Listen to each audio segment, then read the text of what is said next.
Oke, assalamualaikum warahmatullahi wabarakatuh. Bertemu lagi dengan saya, Dr. Azhari di sini. Nah, sekarang saya akan meninggalkan legacy tentang bagaimana 7 kebiasaan efektif pada manusia. Hal ini saya ambil dari sebuah buku karya Stephen R. Covey. Ini buku bestseller ya. Jadi judulnya pun sama, 7 kebiasaan dari orang-orang yang efektif. Nah, ini bisa digunakan untuk segala usia, dari yang muda sampai yang tua. Jadi saya ingin meninggalkan legacy atau meninggalkan peninggalan.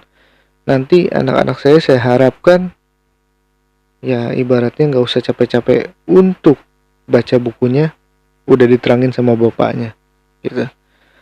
Oke, semoga kalian semua juga bisa tercerahkan karena podcast saya atau video saya. Nah, yuk kita mulai acaranya. Hai guys semua, perkenalkan Dokter Les di sini. Jangan lupa share, like, and subscribe ya kawan-kawan. Terima kasih.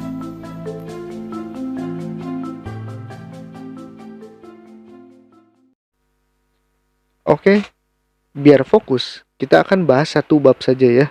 Satu bab yaitu bab 3 kalau nggak salah, yaitu menentukan prioritas. Pada kehidupan manusia, itu ada 4 buah keputusan yang harus diambil atau yang harus dilakukan. Yang pertama, hal yang penting dan mendesak. Yang kedua, hal yang penting namun tidak mendesak. Yang ketiga, hal tidak penting dan tidak mendesak. Yang keempat, hal tidak penting namun mendesak. Yuk kita bahas yang pertama. Yang pertama, hal penting dan mendesak. Ini hal yang mendesak yang harus cepat-cepat dilakukan dan juga mempengaruhi kehidupan Anda. Contoh, istri Anda sedang hamil besar. Tiba-tiba dia mules. Nah, ini keputusan yang harus cepat-cepat dilakukan, harus cepat-cepat diputuskan karena menyangkut istri Anda, anak Anda, dan masa depan Anda sendiri. Jadi, pada keputusan ini harus diambil cepat dan harus diambil secara bijak. Kebanyakan manusia ini sudah tahu nih apa saja yang penting dan mendesak. Biasanya mereka cepat membuat keputusan. Jadi tidak akan terlalu saya bahas di sini karena ya ini udah menjadi hal umum ya. Seperti misal anak diculik atau tiba-tiba ada orang nyebrang waktu kita mengendarai mobil atau motor, sehingga kita membuat keputusan yang penting saat itu juga ya. Oke, itu untuk yang pertama. Kita tidak akan terlalu membahas karena orang-orang sudah biasanya sudah prioritas utama lah yang itu ya. Terlalu keterlaluan kalau itu tidak diprioritaskan. Yang kedua yaitu yang penting namun tidak mendesak. Ini yang membuat orang-orang terlena. Mengapa terlena? Karena hal ini berkesan tidak mendesak. Bisa dinanti-nanti, bisa dientar-entar, yang akhirnya apa? Tidak dikerjakan sama sekali. Contoh apa? Memperbaiki diri, evaluasi diri, belajar, sekolah lagi, ikut kursus, ikut seminar, dan lain-lain. Semua hal yang diperlukan pada hidup Anda, namun tidak perlu dilakukan sekarang. Tapi kadang-kadang karena ditunda-tunda terus, akhirnya apa? Akhirnya ya tidak dikerjakan sama sekali. Akhirnya Anda ya lama-lama akan tergerus umur, tergerus waktu ya. Hilang kesempatan Anda. Oke, itu yang kedua. Yang penting namun tidak mendesak.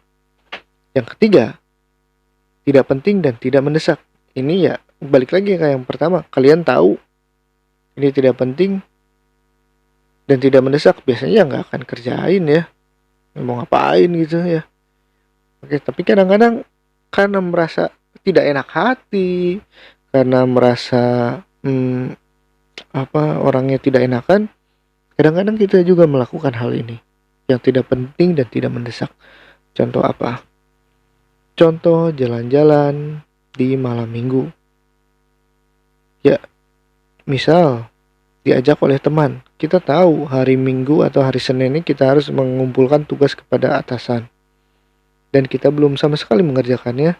Namun karena ada ajakan dari teman untuk pergi ke malam mingguan ke mall, akhirnya kita mengiyakan karena rasa tidak enak tersebut. Itu menjadi suatu jebakan yang tadinya tidak penting dan tidak mendesak menjadi tidak penting dan mendesak. Itu hati-hati ya. Nah, yang keempat, maaf. Yang keempat, yang tidak penting dan mendesak itu merupakan gangguan utama dari fokus kita. Contoh apa? Telepon dari seseorang yang tidak penting gitu ya. Tiba-tiba menelepon mau minjem duit gitu ya. Ya nggak penting gitu ya. Nanti aja gitu. Nggak usah dikerjain gitu.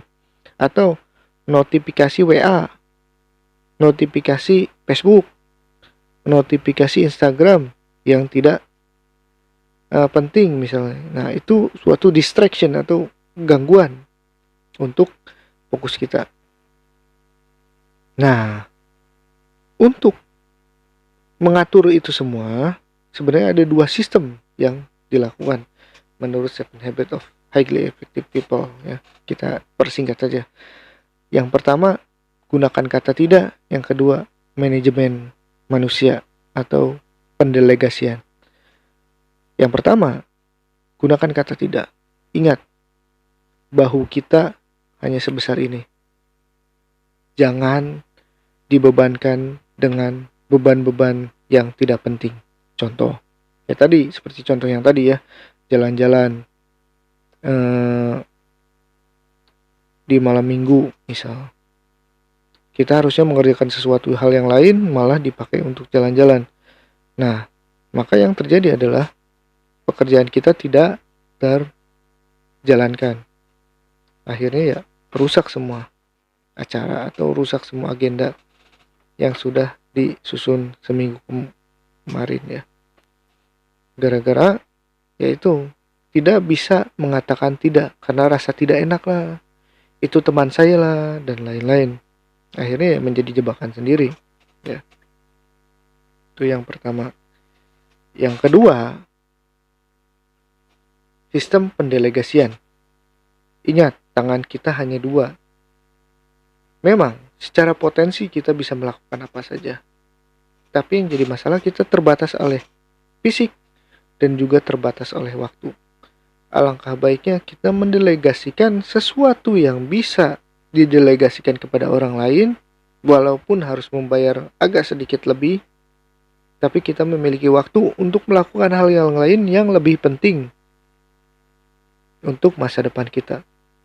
Untuk pendelegasian sendiri ada dua sebenarnya.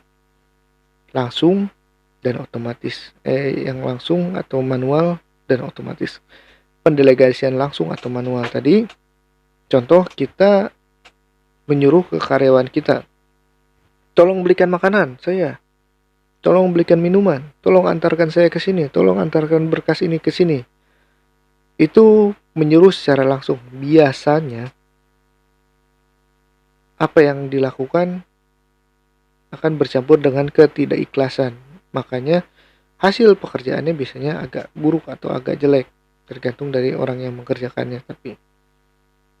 Nah, itu resiko menyuruh langsung dan kalian akan lelah sendiri. Karena setiap pekerjaan yang kalian ingin dilakukan oleh orang lain, kalian harus suruh. Akhirnya ya capek sendiri gitu ya. Yang kedua adalah pendelegasian otomatis. Bagaimana? Pernah lihat kasir di swalayan? Pernah lihat SPG di swalayan? Apakah bosnya menyuruh-nyuruh dia untuk menghitung jumlah belanjaan, atau SPG-nya harus disuruh-suruh bos untuk menawarkan produk tersebut? Kan tidak. Jadi si orang tersebut sudah dilatih beberapa hari, beberapa bulan, beberapa tahun untuk melakukan hal yang sama yang sesuai dengan perintah kita. Jadi secara otomatis mereka akan melakukan hal yang sudah diperintahkan sejak awal, hal itu ya.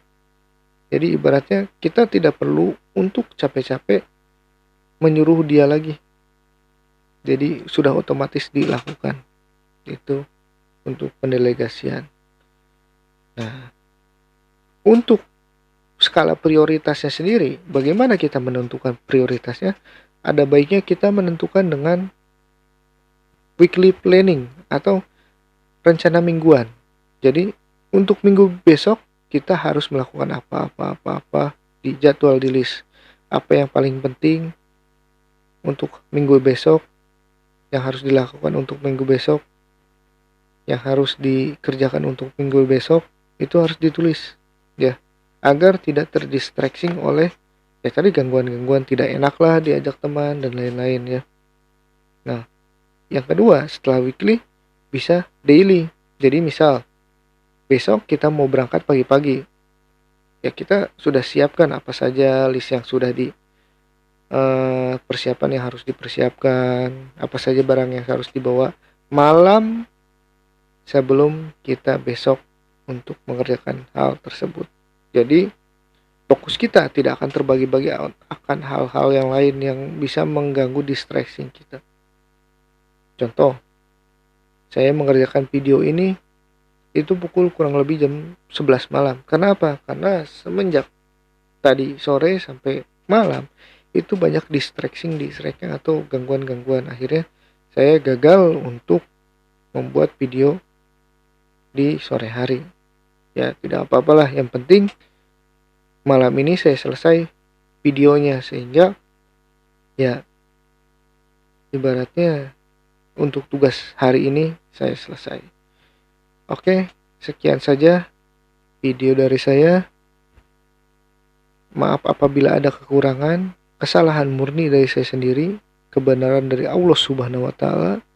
Wassalamualaikum warahmatullahi wabarakatuh. Bertemu lagi nanti dengan Dr. Azhari bicara ngobrol. Kalau ada pertanyaan silahkan tulis di sini. Kalau ada yang mau nanya-nanya gimana saya jadi dokter dan lain-lain, ya silahkan di komen di sini. Oke.